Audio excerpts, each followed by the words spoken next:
Hello everybody and welcome back to another episode in this, our third season.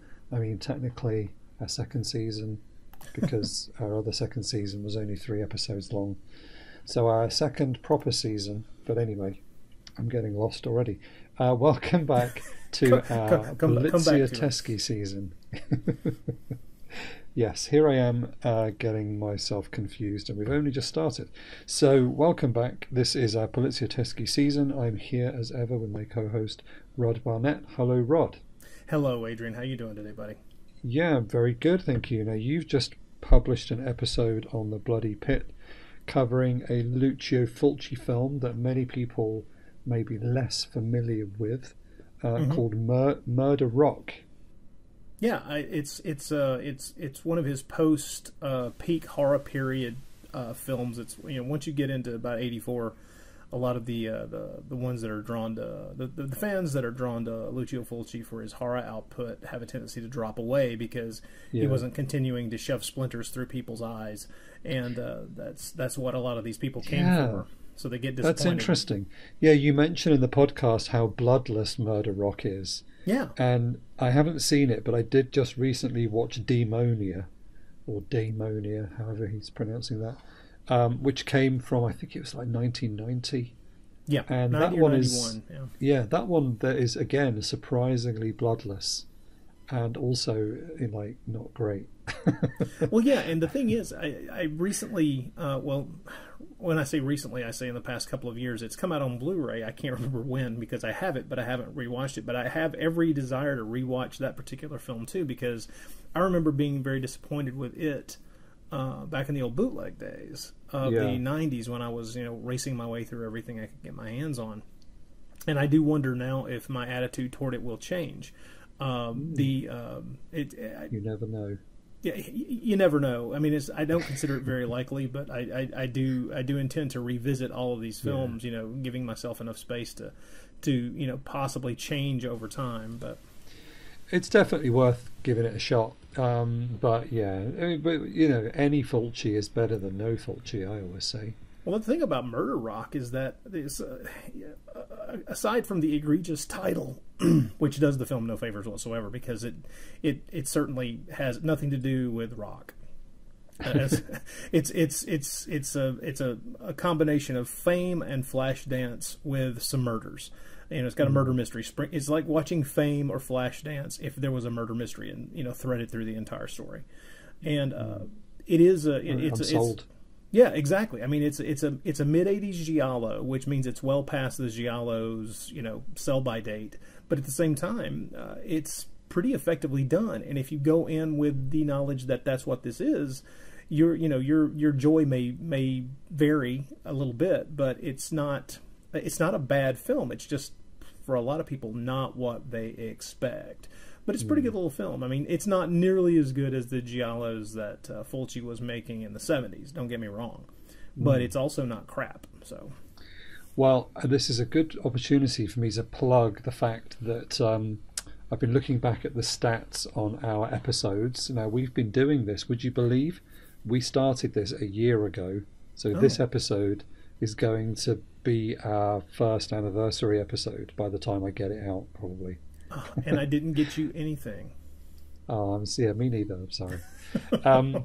But I was looking back at the statistics, and do you want to have a guess at which episode has had our least number of listens? Oh, the least? Least number of downloads. It would have to be one of the sex comedy episodes, right? No, it is Lucio Fulci, our Fulci episode. So you mentioning Fulci, this is a segue. Yeah, Operazione Luna. would appear to be the episode people are the least interested in. You would think that, wow. I would have honestly thought there would have been some curiosity about it just because it's so difficult to see, and it is, it is a very, very early Fulci, just to give somebody a kind of window into his early career. And what's not to love? Ciccio. What's not to love? Everything, man. Everything.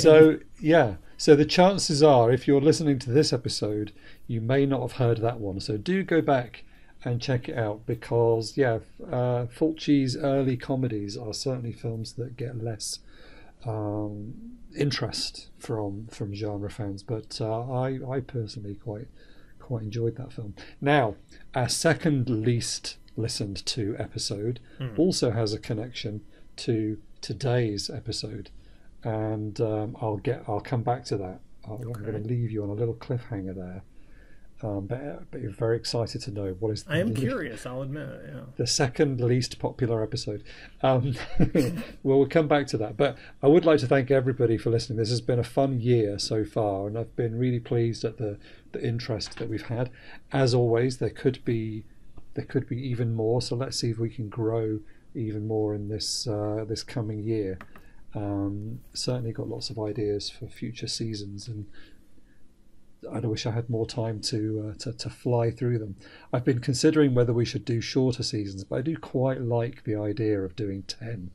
Possible, I think 10 is I've always felt, when you suggested it, that 10 was the proper number, because it gives you enough films to really kind of dig into the genre and to kind of look at kind of some of the odd side roads that the genre could take while still staying within the genre. I think that's a good absolutely number. Well, we'll stick with that then. There we go.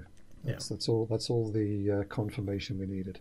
So let's get to today's film, and then I will answer that question soon. So today, now this is interesting. Today we're talking about the film What Have They Done to Your Daughters, or La polizia chiede aiuto, the police call for help, or the police ask for help. This one is from 1974, a busy year for the genre. Now, from what I can tell, I was looking at the number of films in Roberto Curti's book, because he's got them listed by year. And when we did, which one was it? Blue Movie Blackmail, that was 1973. That seemed to be the peak year, as far as I can tell. There were about 30 odd films. And I've just counted for 1974, and he's got 18. So that's still, for one country making films in a similar genre, that's pretty good going, I would say. But so Rabid Dogs, which was the film we did last time, that was also 1974. Although, of course, the film didn't come out in 1974. But it should have, yes. It should have, absolutely. So what have they done to your daughters, Rod? Well, I don't have a daughter, but since the question is properly framed in English as what have they done to your daughters, all I can say is, my friends, they've turned them into prostitutes. That's what they've done. So it's interesting, isn't it, that I haven't been able to tell from the things I've read about this film who gave it that British, that English language title, because it does tie it in as a sort of loose sequel thematically to Massimo Dallamano's previous film, which went out under the UK or under the English title, What Have They Done to Solange, which is actually a direct translation, pretty much, Cosa avete fatto a Solange. So the Italian title was That Question, but when it came to this film, it was a completely different title, The Police Ask for Help. But somebody somewhere had the great idea of tying it together, which has now in people's minds turned it into this kind of sequel. And I think that, and it is, we should stress it really is only a thematic sequel. There are no returning characters or anything of that nature. But the genius of that, I think, is self-evident, where if you had a film that had come out a couple of years before, and the same, some of the same people are making a similar but different type of film, having the title be a variation, a slight variation on the first title, is a pretty smart marketing move. So we talked about Massimo Dallamano when we did our episode on blue movie Blackmail, because that was one of his, another excellent film. Mm-hmm. So we don't need to talk too much about that, but there we do have a couple of key actors in this film that I thought it would be good to talk about before we get into the movie itself. I wanted to give a shout out to our returning Bruce Campbell lookalike Mario Adorf, who is back. He's back in this movie. We last saw him in which one was it? Milan Caliber 9. Oh yeah, where he's a very different kind of character to in this film, which I thought was interesting. It shows he has actually got quite a lot of range. He's a bit sort of one note in Milano Caliber 9 as this kind of wild and crazy guy. But here he's very serious and very downbeat and not very Bruce Campbell-like at all. No, as a matter of fact, the calmness of his performance kind of puts a wall between the Bruce Campbell comparison now. But I got to say, being reminded that he was in The Bird with Crystal Plumage and several other movies, including a pretty freaking terrible Robin Hood movie that I saw recently. Oh, okay. From 1971, he was in a film called its English title is Long Live Robin Hood. And he plays kind of the Friar Tuck character. Oh, I want to see that. That sounds. Well, let's put it this way: it's not terrible. I went on a binge. And actually, if I have to be honest, it's actually one of the better ones of this type. But that the Italians turned out during that period. But they just all got painted with this broad brush of why the hell am I doing this to myself after about 3 of them. But in Long Live Robin Hood, you can see him as kind of as freaking Friar Tuck. He's Friar Tuck. Yeah, which is really, really strange. But at the same time, it's the same movie where you can spot a lot of people that you just know from spaghetti westerns, like Giuliano Gemma and Helga Linnea pops up in a great little role. Well, I was going to say I can see now surely that was your main motivation for watching this film, was the Helga I would Linnea, love to say that, but to be blunt, I do get on these weird jags of certain specific genres. Like I have a fondness for Robin Hood films, and occasionally that will just cause me to go on a hunt for films of that type, and I'll just be in a rut for like a week trying to watch really obscure examples of such. I've done that with Tarzan. It happens, That sounds like a very worthwhile pastime to me. It is to me. Now, we should also mention, I think this is our first appearance on the podcast for Claudio Casinelli, but I'm sure it won't be the last. He is one of my favorites. He's amazing. Yeah. What are some of your favorite Casinelli movies? Oh my goodness. Well, I have to admit, I think the first time I ever saw him and took note of him was when I was much younger, and he plays Zeus in the 2 Hercules movies from the early 80s that were made with the star Lou Ferrigno. He plays Zeus in those. Luigi Cozzi's films. Mm-hmm. But also just recently, he has a pretty massive role in Murder Rock. So I just recently watched him in that too. But as far as favorites, that's a good question. I have to be honest. I think my favorite of the roles that I've seen him in is I really like him as in the role he plays in Island of the Fishermen for Sergio Martino. I think he's great in that because I absolutely love that movie because it is very much kind of Jules Verne by way of perverted Italians kind of thing, and I just love it. So yeah, that's good. I just watched the Blu-ray of that recently, which came out from an Austrian company, Cineploit, which looks fabulous. But yeah, he's great, and I loved him in Slave of the Cannibal God. Yeah, and Suspicious Death of a Minor. That's a very good one. He's also really good in the film Killer Cop, which is another Poliziotteschi film. I mean, it's really tragic, obviously, what happened to him. Yeah, that's terrible. We should elucidate, I guess. He died in a helicopter accident while in Arizona making another film for Sergio Martino, Hands of Steel. And what happened? It was a tragic helicopter accident, and it pretty much it destroyed Sergio Martino in a lot of ways. He and Claudio were really, really good friends. had worked on a number of films together. They considered each other very, very close friends, and this was a shot that involved a helicopter flying underneath a suspended bridge. That, as Sergio Martino says repeatedly, he said that he didn't have to be in the helicopter at all. As a matter of fact, he was not slated to be in the helicopter, but as an actor, he decided he really wanted to do it. He wanted to be in the helicopter while this was being done, and there was an accident, and the helicopter crashed, and he died, as well as the pilot. Yeah, really sad. Obviously, they'd made a few films together, including Slave of the Cannibal God. That was one of those ones that he did. Yeah, Scorpion with Two Tails, and Oh, and he'd also done that Rome 2033. That was Lucio Fulci, wasn't it? That was for Fulci. But I think Sergio Martino did The Great Alligator with him, and like I said, they'd made many films together, and so they were friends. And I think it messed up Sergio for a very long time. I don't know that he ever really. And Island of the Fishmen, of course. That was Island of the Fishmen, well. Suspicious Death of a Minor. They made a lot of films together. So really sad. And he was only in his 40s, which, I mean, when you look at these films, that means he was only in his early 30s in this movie. But he's got such a lot of authority, and he's just so good on the screen. He's really got a lot of presence. Well, he's handsome. He's talented.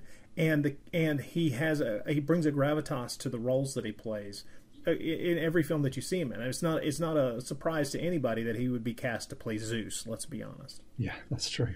I'd forgotten he was Zeus. I need to go back to those films. But I was thinking, I've been considering us doing a little mini Luigi Cozzi season.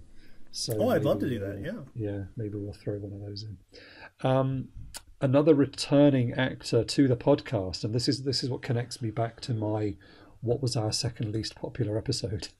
So the film opens with the death of a teenage girl, her body hanging in an attic. Initially considered to be suicide, and Inspector Valentini, played by Mario Adorf, he turns up to initially to investigate this case when it's thought of as being a suicide. Now, do you know who the young girl is? Oh my! I don't. She is played by none other than the star of one of my favourite films that we have done on the podcast. That is Sherry Buchanan. Oh. And otherwise known as the star of Escape from Galaxy 3. My goodness. I know. That's her. And where she was Belle Starr. This was her first movie. Oh my goodness. After having got involved in, what's the story? She'd got involved in an Italian film project that was being shot in Louisiana. She became a secretary on a Western, and then ended up moving to Italy and doing several films, and this was her first on-screen role. She went on to be in things like Heroin Busters, which I just got the Blu-ray for that last week, and then Last House on the Beach. She was in one of the Emmanuelle films, Zombie Holocaust. She's the star of that one. That's right. Yeah, so this is her just getting started out, really. And I wish there's very little about her online, and I've been unable to find anything about her apart from what's on her Wikipedia page, basically. But I would love to know more about her and find where she is today. Well, as far as we know, she's still alive. Yeah, so it's not a question of her having passed on. So I wonder if she would be interested in, having a conversation about her film career. That would be fascinating. Yeah, it would be, but I've looked and looked and looked, and I can't find what happened to her. But anyway, there you go. So that answers the question: what is our second least popular episode? It is the one on Escape from Galaxy 3. I can't fault people for that. So it's a difficult film to see in the first place. So. It's a stone cold classic, and I would urge. I mean, it's on YouTube. I would urge anybody who hasn't heard that episode, do check it out. it's one of the funniest films. It's an unsung comedy classic, and I would urge you all to have a listen to that and then go and watch the film. It's so good, and it would make an excellent kind of surprise announcement from somebody like Vinegar Syndrome that they were going to put it out in 4K or something. You are dangerously close to me initiating an entire concept that is the question becomes, is it a good movie or is it an Adrian Smith good movie? Yeah. I mean, I like to see the positive side, but that film is just downright hilarious. But anyway, I'm not going to repeat myself, because if you have heard that episode, you already know why I think that's hilarious. Anyway, so what have they done to your daughters? Now, the age-old argument, is it a Poliziotteschi? Is it a Giallo? What's your thoughts on that? It is both. It really is. Now, don't get me wrong. If you were talking about if you had a sliding scale of dividing it between the two, and you had to decide on percentages of how much of what versus how much of that, it leans a little heavily toward the police procedural. No doubt it does.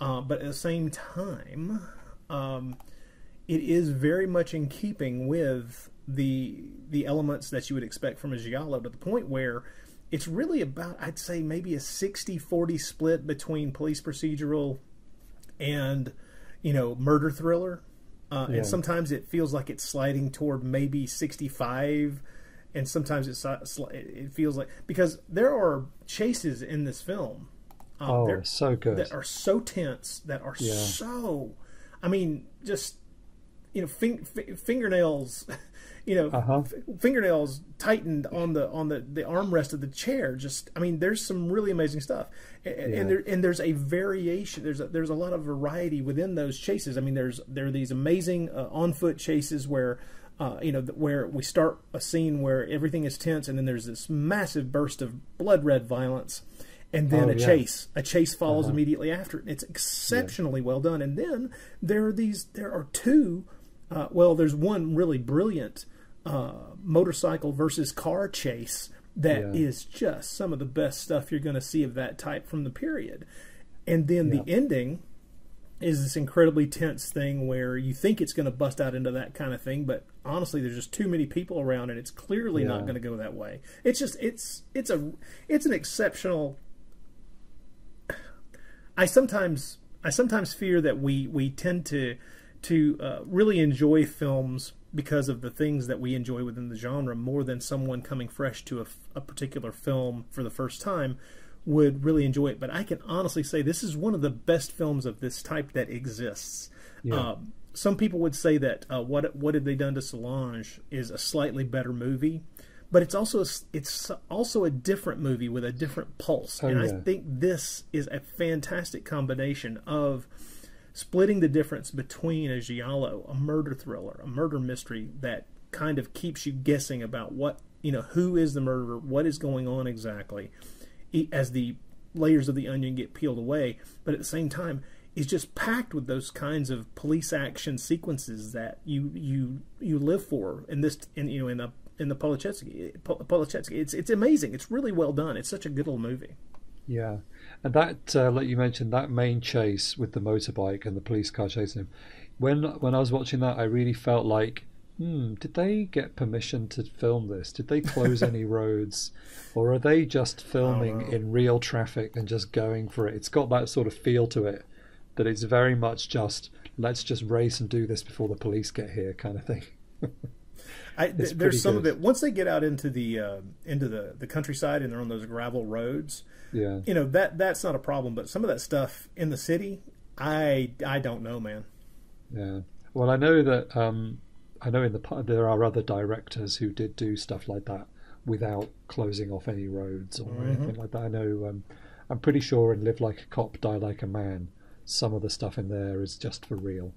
But but anyway, so I mean, the whole Giallo and Poliziotteschi thing is interesting. It's in both. It's in the book that we've been using a lot of, Roberto Curti's book. It's also in Troy Howarth's So Deadly, So Perverse, Volume 2. And I think if you look at, I guess the titles, what have you done what have they done to your daughters? Does feel a bit more like a Giallo title, with a sort of long. It's a question that fits very much with the sort of Giallo style, whereas La polizia, chiede, aiuto sounds very much like a Poliziotteschi. So even in the kind of different titles, you get this sort of split identity. And I also think it's interesting that it's a sort of murder mystery, but it's also like Suspicious Death of a Minor. It's kind of this in police investigation and covering a sort of teenage prostitution ring, all of that stuff, all the investigative stuff, the idea of like an angry cop who's fighting against the system, all that stuff comes straight out of the Poliziotteschi. But then on the other side, you've got this masked killer with a motorbike helmet and gloves who's stalking people. And yeah, you've got these two elements that almost like it's two separate movies for quite a lot of the film. Yeah. And then it all sort of comes together at the end. I don't want to give away too much of the plot or spoil anything in particular, because it's a film that everyone should go out and see. But I was just thinking about it. I think every time I've seen this movie, by the time I've finished it, turned it off, put it away, I've already forgotten who the murderer was.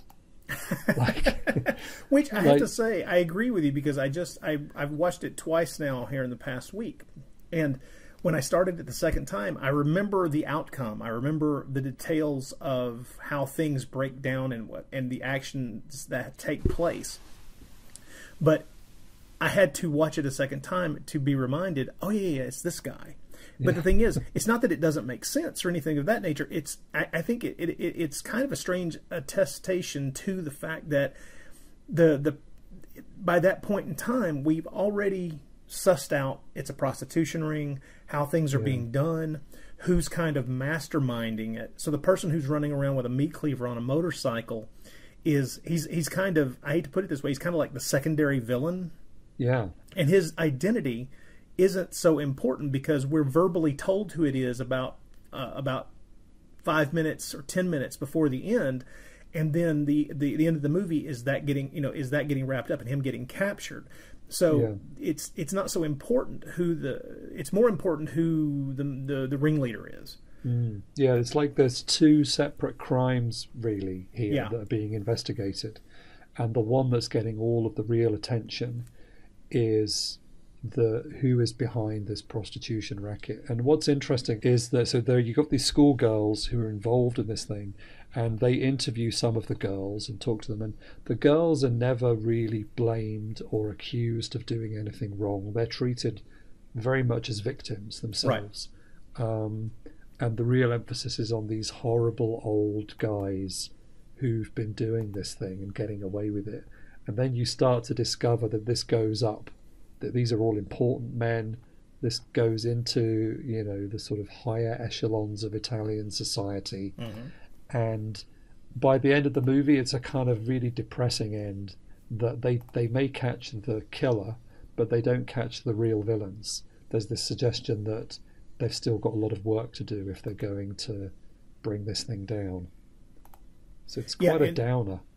Well, it is, and there's the slightest crack of light at the very, very end when you have the trio of people, the trio of police, two policemen and the female the DA, who basically kind of stand there and decided they're not going to do what they want to do, which is just tell everybody to go to hell and walk away from this because it's just too disgusting.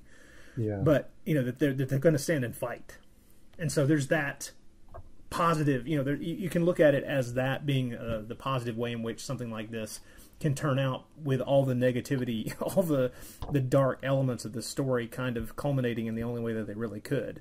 And I think that's a good jumping off point to talk for just a second about how much in line with sometimes it's subtext, but most of the time in these police procedural films from Italy in the 70s, it's just text, the text, yeah. Which is this commentary on the degrading of in this film they're using some of the most vulnerable, these these girls who are just becoming women who are being turned into prostitutes for others gain. And the movie is smart enough, I think, to show us a variety of reactions to what this turn in their lives means. I mean, we have one who's incredibly blasé about it and doesn't believe that anybody can give a crap about, what's going on.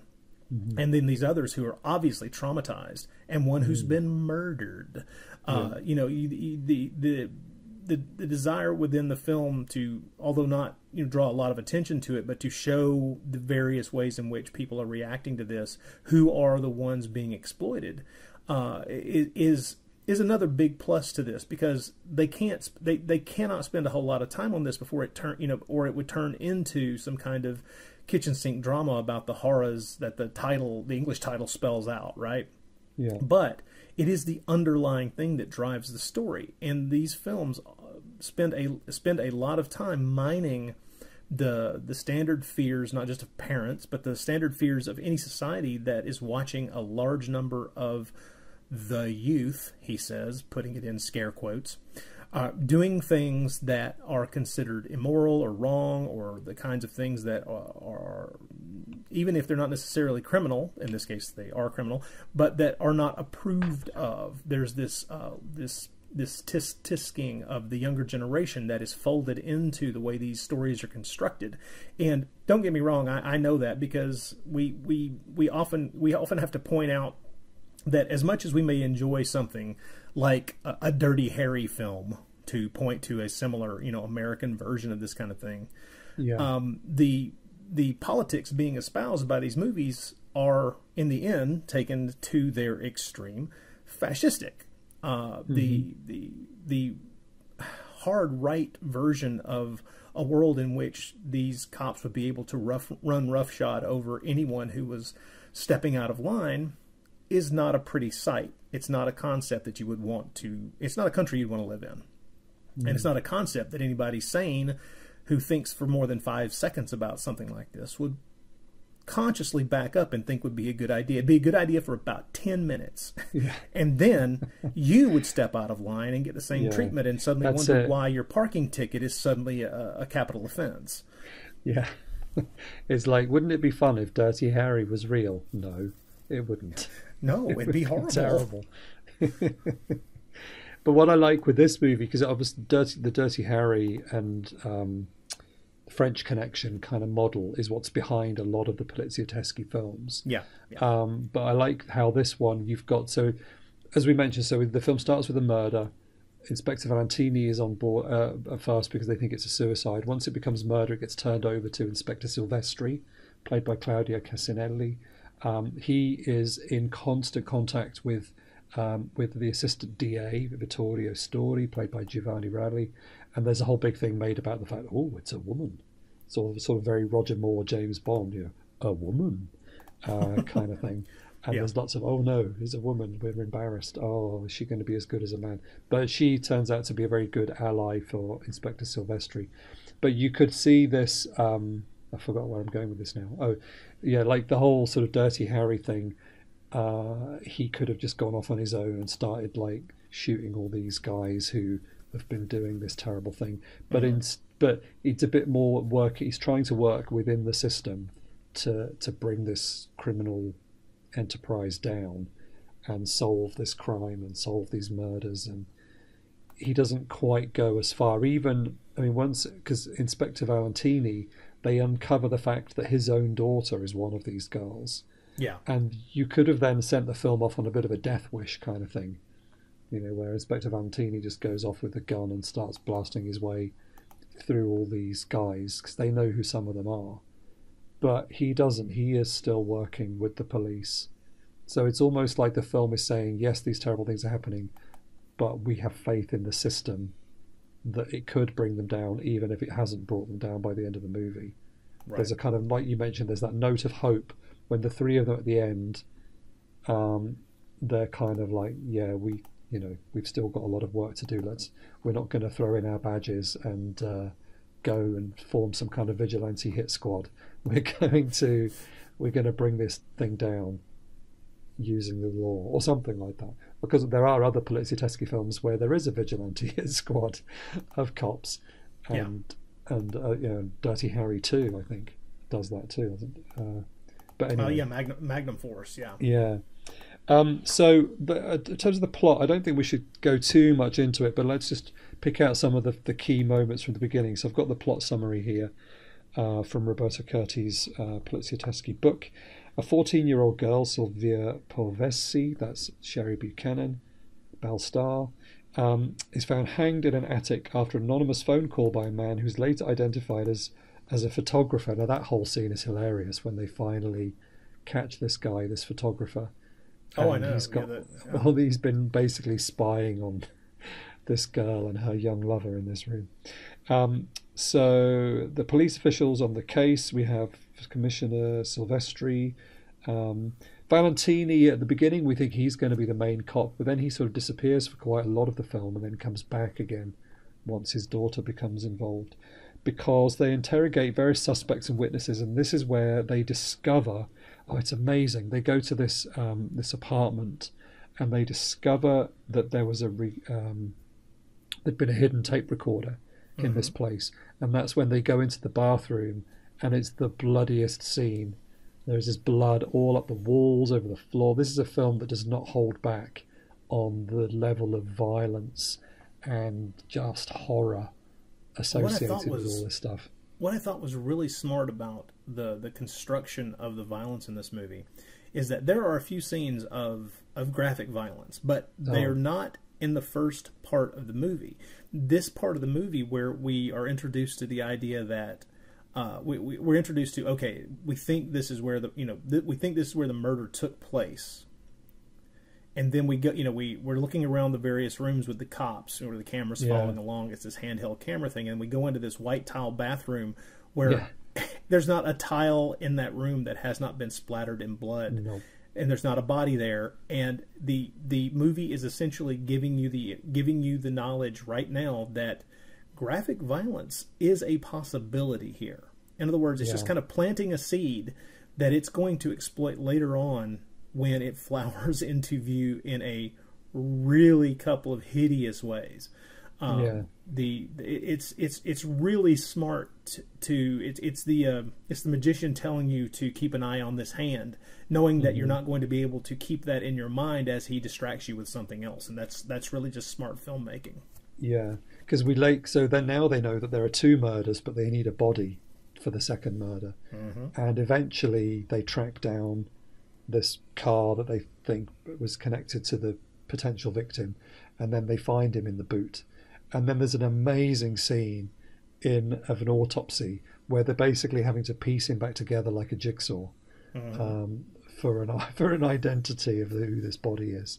This is a film that doesn't hold back. I mean, right from quite early on, when they have to, I'm not going to go into it here, but they describe there's an autopsy on the girl who they initially think was a suicide, but then they realise that she's been murdered. And the autopsy uncovers some pretty horrifying stuff about the state of her body when she died, bearing in mind this is a 14-year-old girl. This is a film that doesn't hold back on the details, just the things that they talk about. And then later on, they eventually get hold of the tape recordings made in the room that was being used for these sort of assignations, or this abuse that's been taking place. And they play these tape recordings over and over and over again, and they are horrible. This film is doing its best to make you feel very uncomfortable and under no possible doubt that what is happening here is a bad thing. Well, to me, I'm impressed by so many things in this movie, and one of the ones is how they vary how they give you the information. We're told verbally. We see the body. It's one of the first things we see in the movie, and then we're introduced to the information about the state of her body, and the telltales that the forensics people give them that points out that she was killed. She did not commit suicide. This is definitely a murder. We're given these details from experts verbally, and then for the scene where the body is identified by the parents, it's shot in such a way that we are right behind the parents observing this, just like we're there with them. And it's one of those things where the director is damn well sure exactly how to put you in an uncomfortable position for these types of scenes each time, because the cold way in which the forensics information is gotten across to you is then immediately turned on its head by having to be there with the grieving parents who are having to identify the body. You're placed right beside them. And it's brilliant filmmaking that just immediately puts you in a position that a lesser filmmaker wouldn't even think about. He wouldn't think about the camera placement in such a way as to do this. And I'm not sure that's exactly how the police would show you a body like that. I would, to a degree, I think it's a little more cinematic as presented here than it would be in reality, simply because I think that you might want to give them a little easier time seeing the face instead of the body's feet being towards you and the head being a little bit further away from you. But at the same time, the reason the shot is set up that way is because it's exceptional, and it allows you to, it's an exceptional visual, and it also, like I say, it allows the handheld camera to put you in their position, literally right next to them. And it's incredibly effective, and it's the kind of stuff that you don't necessarily. I keep bringing these things up to people when we're talking about movies. Just when we're not doing a podcast, I just like to point out certain things like this, because do you know why this was so effective? It's because of where they placed the camera, or it's because of how they lit this particular item in the shot, or how this was in frame and that was not in frame, and things like that. Because a smart director can put the emphasis on the correct thing to give you the impression he wants to give you, even if he's trying to hide something, if he's trying to stoke your emotions, whatever it is. And this movie is expertly done, and it's yet another example of going through a movie made by this fine director, and once again finding reasons to lament the fact that he passed away as early as he did. Yeah.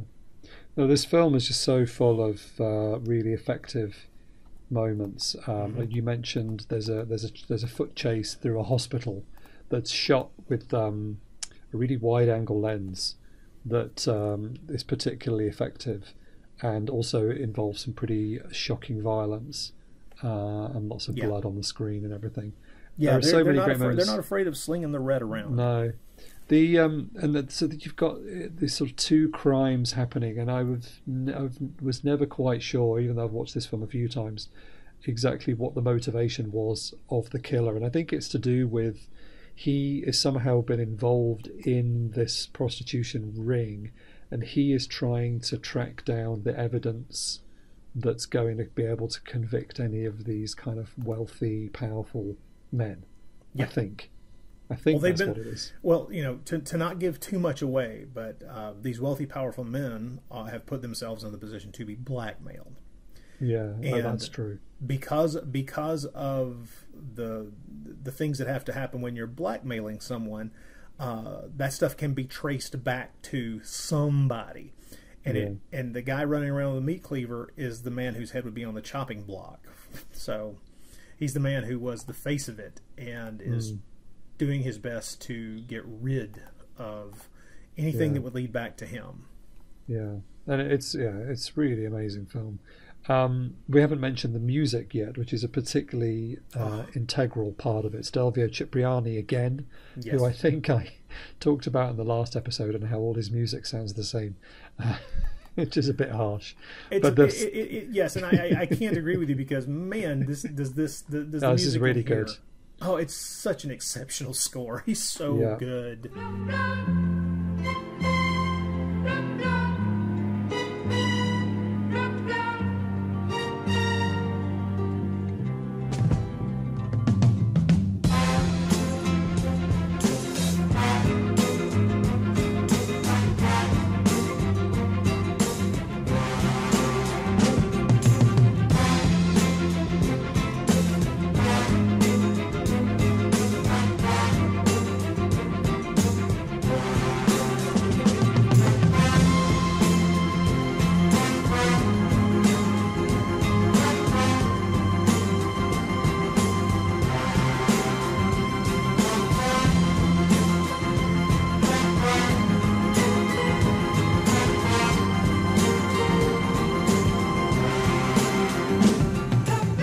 think he does have again this kind of staccato style that we heard and I sort of talked about last time, but yeah, this is a particularly iconic theme. Although apparently, according to Roberto Curti, it's mostly recycled from Execution Squad and The Great Kidnapping, which I must admit I haven't seen either of those, so I'm only familiar with the music from this film. Well, if they have this music, they already have something I like in them. So there you go. So worth checking out. Yeah. But yeah, really great score that really drives a lot of the particular sort of action sequences. There's also a very effective stalking scene when our DA, assistant DA, yes. Vittoria Stori, is dropped off by her driver in the sort of car park beneath her building, and she's under attack from a motorbike riding killer, and he's kind of stalking her in the car park, and it all feels very much like a slasher movie in the way that is filmed and shot. And that makes me wonder how sort of influential this film was on that sort of later cycle. Well, I do think that the slasher genre really didn't flower until after Black Christmas and Halloween. Of course, Black Christmas came out this year, and came out in '74. Yeah, true. And Halloween is the one that really sent it into the to the minds of every single independent producer in the planet Earth that this would be a good idea. Halloween was the nexus point that spread in every direction. But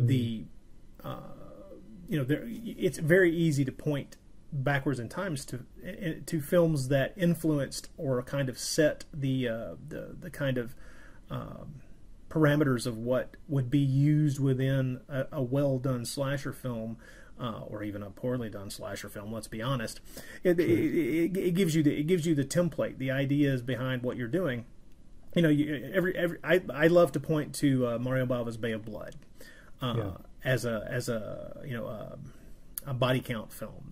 The idea of you're watching a series of people being mowed down by a killer. And of course, there's a wonderful surprise to Bay of Blood that I won't give away if you've not seen it, but it paints itself into a wonderful position of being vastly superior to a lot of other films because it's much smarter in how it's doing what it's doing.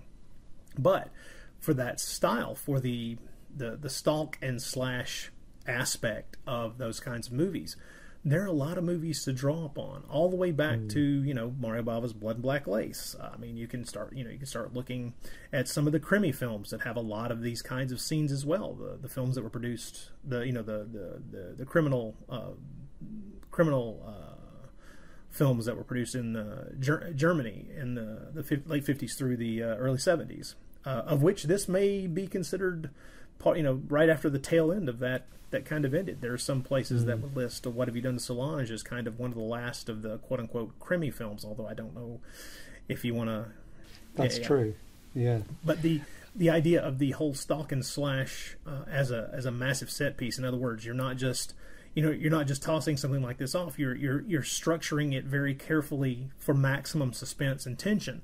This is exactly the kind of thing that anybody in the early 80s looking for a way to set up a stalk and slash sequence, or just a stalk sequence that fails, is you could look at this and just copy the shoot the shots one by one, and you would have a fantastic sequence, because this is a 2 or 3 minute long sequence that is tense as can be, with her hiding behind cars, hiding under cars, trying to make sure that she can get away. And of course, even the unfortunate instigating event that puts her in the position where she's going to have to rely on somebody to get her through the door into her own building.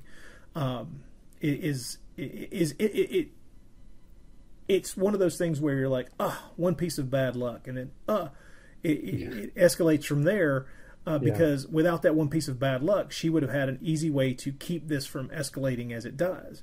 And it just builds the tension. It just builds and builds and builds and builds. And what I love is that anybody, I do wonder if at the time that this film was being shown initially in theaters in the 70s, if that wasn't also something that would have keyed heavily into the kind of social commentary being made about how all it takes for even someone as upright and on the side of good as this woman to be in mortal danger of her, is one small mistake, one, accident of, I have the wrong keys or whatever it might be, something like that. That is to me the one of the things that I think doesn't necessarily play to us now when we're watching it at home on a Blu-ray, but it is the kind of thing that I think sitting in a movie theater in 1974-75 would have keyed into that overarching theme that the film plays with and is kind of the text/subtext of what the hell this movie is commenting on. Didn't just in terms of comparisons of killers with motorbike helmets on, this reminded me, is it Nightmare Beach? Yes, there's Nightmare Beach. There's another one that we could talk about too. That maybe you're too nice a person to not to bring up strip nude for your killer. I don't know. Oh.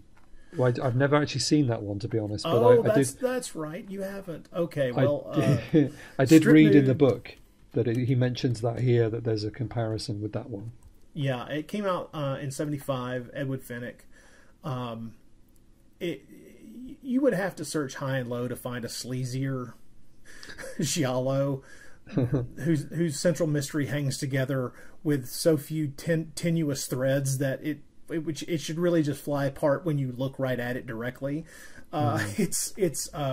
But it does sport a killer that runs around in essentially a black leather outfit and a motorcycle helmet. So yeah, there you go. Now so the film is available in the UK. It's not available on Blu-ray. It's only, as far as I know, out on DVD from Shameless. But in America, it was put out on Blu-ray by Arrow. So it's one of those instances where different companies have got the rights and stuff. So the Arrow Blu-ray, it looks fantastic. And comes with loads of great extras, which I haven't had time to watch a lot of them, but there's some good interviews and stuff in there. Yes, sir. But also the most intriguing and another sort of quite sleazy and depressing element to this film is the inclusion of hardcore footage, which was apparently shot by Dallamano himself to be used in this movie, which was never used, thankfully, but they've put it on here as sort of sound with no sound. And it's, I don't know if you had an opportunity to... No, I haven't watched that because... briefly glimpse at that, but it's pretty grim. I kind of feel like I need to, but I haven't done it yet, which will tell you a strange thing. I'm getting old. Clearly, the fact that I didn't, rocket straight toward the silent porno film footage is a sign that I've passed a certain point in my life. I don't know what it would be, but yeah. I mean, it's interesting just from a sort of completionist point of view, I suppose, to see what sort of ideas he had. But clearly, I mean, the film is kind of sleazy enough in terms of, not sleazy is perhaps the wrong word, but disturbing enough just by using the audio recordings to tell you what was going on with these girls and these old men. You didn't need to see some footage which is shot. It's shot as though it is like they're being recorded for blackmailing purposes, and this footage looks like it was shot with a similar idea, that it would be hidden camera footage. Because in the film we see them, they use film quite a lot actually. There's a bit where they're looking at footage of riots, because obviously this is at a very politically explosive time in Italian history, and they're looking at there's a combination of real footage and shot for this movie footage of young people rioting and so on. So we see the police with projectors, and they're pausing and they're rewinding and they're watching again, and I think the idea might have been that this footage would have been part of that element of it, because all of the abuse has happened before this film started. So as they're investigating the prostitution ring, they're looking back at what happened. So I'm assuming this footage would have fitted in like that. It would have been another part of the investigation. But there was no need for it, basically. I would agree, it's pretty horrifying. But if you're curious, just it's there, exactly. But there's something else. I was just going to say that would never have been allowed to be included. If this was put out on Blu-ray in the UK, they wouldn't have been able to put that on. So I think they could get away with it because it's put on in America, but that would not have passed the censors over here. Strangely enough, the colonies are still a little more lax in the censorship department. We're trying to change that if you pay attention to the news, but still. Before we get too far away from it, I would like to point out that one of the surprising things to me, looking at this movie, just as an example of the genre that this season is about, is that district attorney character played by Giovanna Reali, I think it's Raleigh, yeah, something. I'm not sure how to pronounce her name, but she is, of course, she's a gorgeous lady. Don't get me wrong, but she's also she's a middle-aged woman. She's not a teenager. She's not in her 20s. This is a woman who's been around long enough to be in the position that she's in. In other words, it's proper casting. And she's the one who supervises the investigation. She's not some shrinking violet. Not some shrinking violet, I should say. She's intelligent, she's competent, and but she's also sensitive, and sometimes knows exactly that she can. The fact that she's a woman allows her to get some of the people involved in this to open up in a way that they might not if it was a room full of just men. And I think she may be unique in this entire genre of being in a position of being part of the investigation. And, as a matter of fact, one of the most important parts of the investigation of a film like this. And it's really impressive. I mean, we were decades away from even just television shows where the lead detectives were both women or something like that. And in this, it stands out because it is such a rarity, and it is a great role. And even though she's an incredibly beautiful woman, and let's be honest, the man she spends the most time with on screen is a gorgeous man, there is no romantic flare-up between the two of them. There's no hint whatsoever that these two are going to be involved in some kind of romantic relationship of any type. They're professional through and through. And so that's another, in my book, another big point in this film's favor is that it's not going to waste time falling back onto stupid tropes like that. And these are professional people involved in a very serious endeavor, and they're not going to take their eye off the ball for something ridiculous. And that's another thing where I just kind of nod my head to this film in appreciation. It's a smart, savvy thing, and it's just there. It's presented as a natural part of the story. Yeah. No, you're right. That's a really good point. There's no romance between them at all. They're just getting on with their jobs, and the case that they're working on is so horrible that I would imagine that neither of them would feel any slight, feelings towards each other or wanting to have anything to do with sex ever again. Yeah. Because what they're having to deal with is so disgusting. Well, I think the movie emphasizes that with that final scene where you have the two male detectives and her standing there like at 3 points of a triangle, probably about 7 or 8 feet apart from each other, having this conversation where they're essentially kind of pledging what they're going to do. And these are 3 people who see themselves as equals to each other. These are this is not someone protecting somebody else. That's not what any of this is. These are 3 adult human beings coming to a mutual decision. It's really well done. Yeah, no, she's very good. I think we'll leave it there. Like I said, I don't want to spoil too much of the film and the plot. We've talked about some of the key scenes, but this is definitely a film that I would urge you all to seek out. It's a real highlight of the genre. Mm-hmm. It's a high watermark for this type of film. It's an exceptional example. Absolutely. Well, thank you again, Rod, and thank you everybody for listening. I hope you've enjoyed hearing about this one. If you haven't seen it, go and get yourself sorted out, is what I say. And if you have seen it, maybe we'll have inspired you to watch it again. Do join us next time for another one. I think we're doing Savage 3 next time. Oh, is that the next one? Cool. I think so, which was on that new Arrow box set that came out last year. Yeah, I think it's going to be one of the first ones we've done that I've not seen yet. No, I haven't seen that one yet either, so I'm looking forward to checking that one out.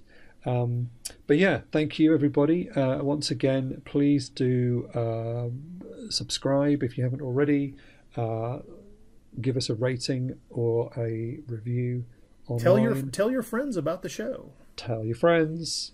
Share it on social media. Follow us on Twitter. That's the main place to talk to us if you want to.